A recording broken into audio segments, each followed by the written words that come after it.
There's a silly debate about who plays the most important role in making Luffy the Pirate King. Some will say it's Robin, since she's seemingly the only archaeologist we know of in the series. Some will also imply that it is Nami, since it's rare to find a navigator of her expertise, and she will be the one to lead Luffy to Laugh-Tale. Although some roles are technically more important than others, we can all agree that everyone's role on the crew is important in their own rights, and it would be wrong to say that they are replaceable even after this 1,000+ chapter journey we've been on with the Straw Hats. But throughout this journey, Luffy was very fortunate to have two characters who displayed the utmost loyalty towards him. Two characters who would give up their life even disregarding their own ambition for the sake of their captain's ambition. In a story where the strongest prevail and conquer the seas, it's important that a pirate captain has very strong and loyal men who can not only assist him but can also protect the crew. Just as the previous Pirate King Goldie Roger emphasized that Rayleigh and Gavan are his best men, this has also been paralleled with the future Pirate King's crew, but to an even greater extent. Zoro and Sanji weren't simply just called the best men. Zoro and Sanji were called the wings of the Pirate King, essentially a metaphor implying that they are the two people who will allow the Pirate King to soar and be free. Like how wings grant someone or something the ability to fly in the sky, which is associated with freedom. Freedom is also associated with what it means to become the Pirate King to Luffy. The King of the Pirates is the man who is the most free. This means Zoro and Sanji are the wings that are going to allow that to happen. A greater sense of betrayal for two characters who are going to become more notorious than their parallels on the previous Pirate King crew.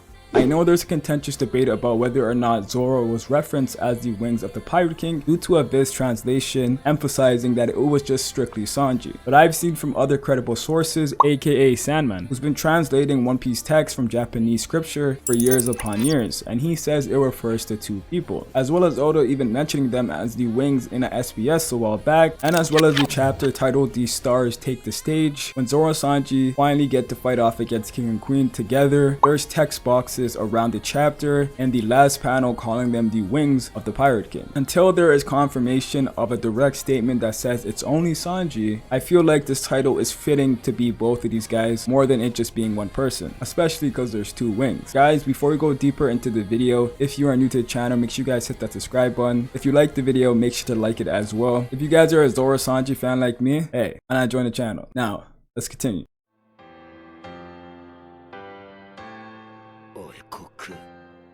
10秒経過せ妥当な時間だな無糖シュート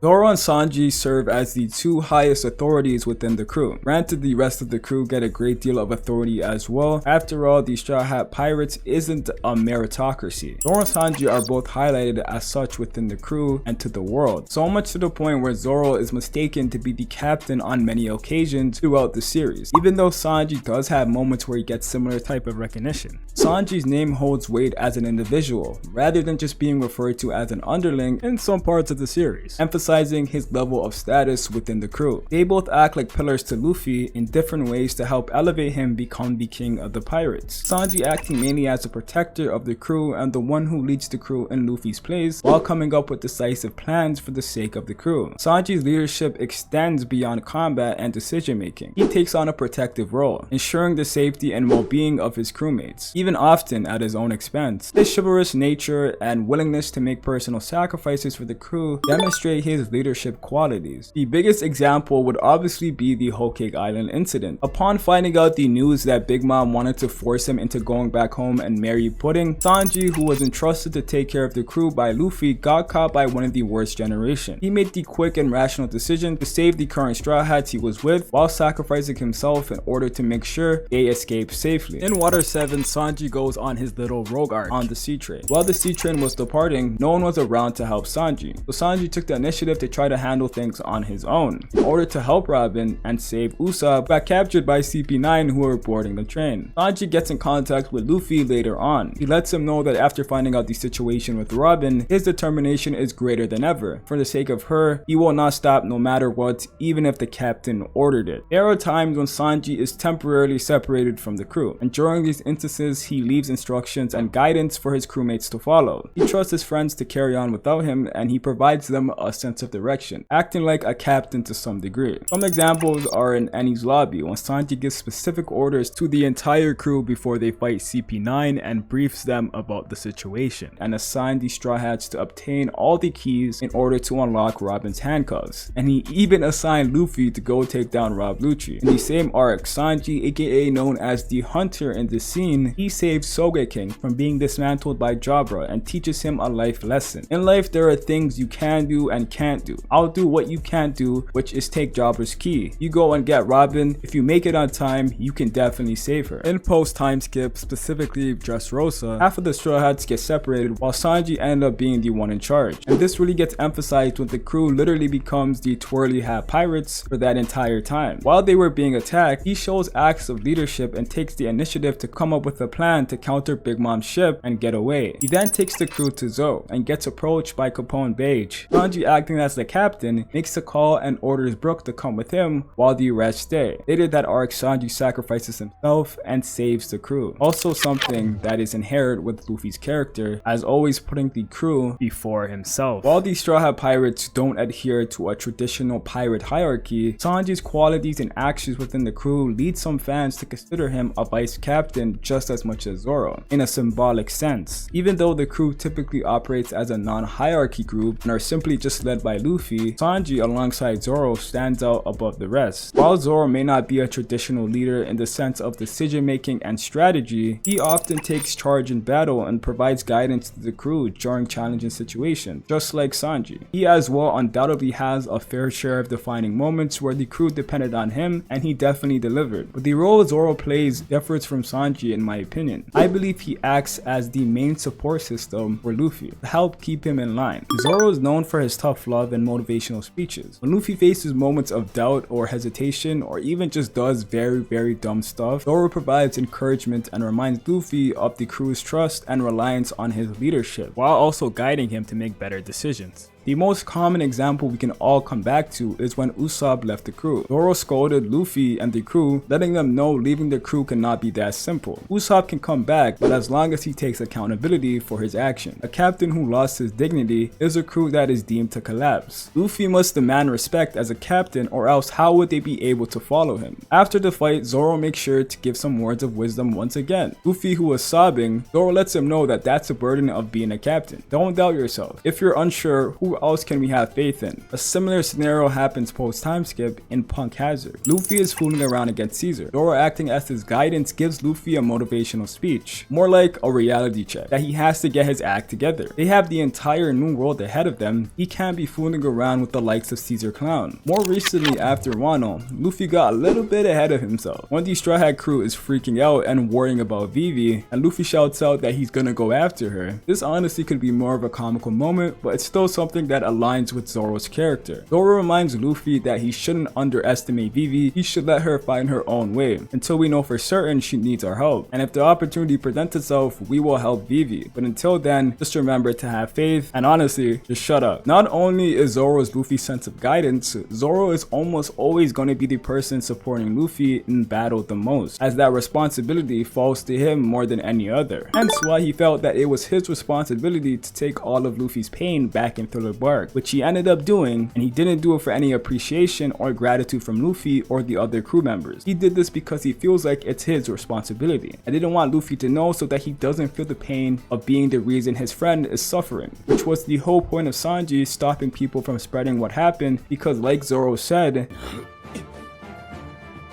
何もなかった。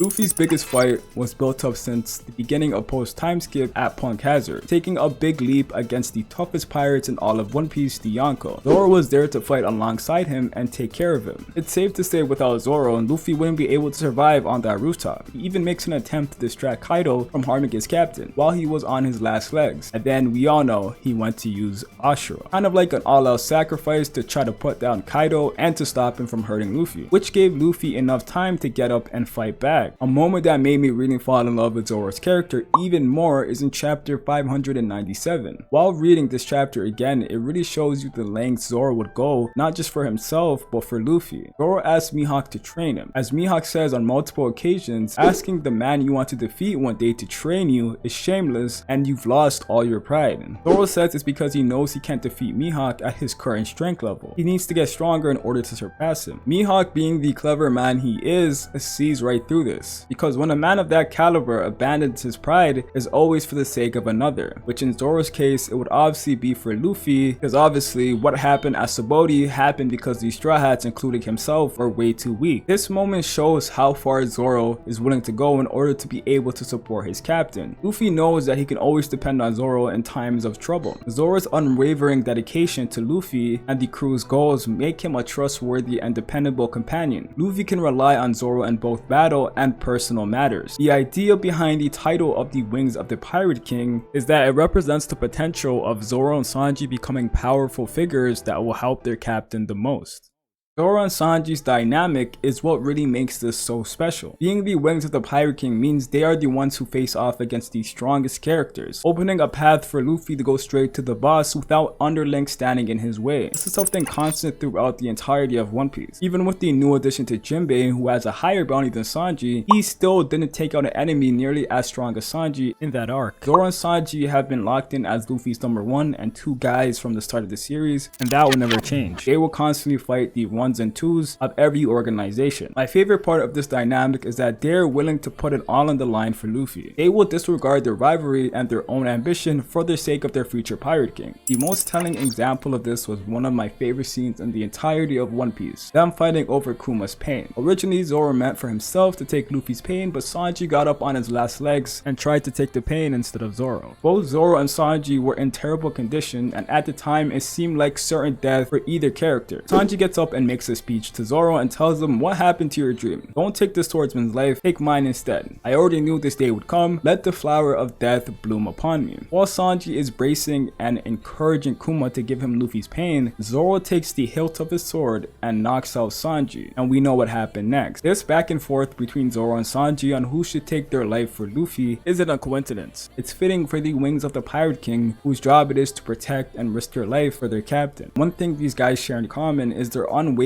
faith and dedication to Luffy. When it was believed Luffy was dead in Wano and was defeated, he got sent to the ocean, all that stuff got broadcasted throughout the entirety of Onigashima while everyone was fighting. Zoro and Sanji didn't waver. More specifically, they disregarded that announcement. This is further emphasized when Sanji saves Chopper and reminds him not to cry about Luffy supposedly being dead and getting sent to the bottom of the ocean, because we've seen miracles like this happen before. Even the samurai are in shock as to how he can keep fighting after his captain is supposedly dead. It's because of the unwavering faith they have in Luffy. I'm certain Zoro feels the same way. More recently in Wano, specifically Zoro and Sanji's battle against King and Queen, they both came to a similar conclusion, with Sanji having a more serious internal conflict about how he can support the future Pirate King. He asked himself, what version of Sanji would the future Pirate King need the most? The version of him that's helpless against women, or the cold-hearted monster who can dispose of creatures like this if you told him to? He comes to his decision and destroys the race suit. This is very significant since this was a power Sanji always wanted since he was a kid, and allows him to fulfill his perverted desires as well. But he destroys it as his resolve, then calls up Zoro and requests that he kills him if he loses himself, since he believes that that version of himself shouldn't exist and won't be beneficial towards Luffy. It's not the person that Luffy wants. Zoro, on the other hand, in his battle against King, is struggling to control Enma, and throughout chapter 1033, he gets flashbacks with each sword, coming to an understanding and how he must proceed in battle while dealing with Enmon. Zoro unlocks Advanced Conqueror's Haki. King makes a remark to Zoro, "So you got kingly ambitions too." Zoro follows up with mentioning that he remembers the promise he made to Luffy and Kuina, while getting a flashback of mentioning his dream to Luffy and finding out Luffy's dream to become the king of the pirates for the very first time. Even though these situations were both completely different, they both came to a similar conclusion. Zoro remembers the promise he made to Luffy as Sanji comes to terms with what he believes will help him support Luffy. Both wings keeping in mind the implication of this battle and what it will do for their captain. That's why, if we go back to the beginning of the fight, they dropped this banger line. "Hey Kirby bro, if we win this, yeah, it will be in sight. Luffy finally becoming the king of the pirates."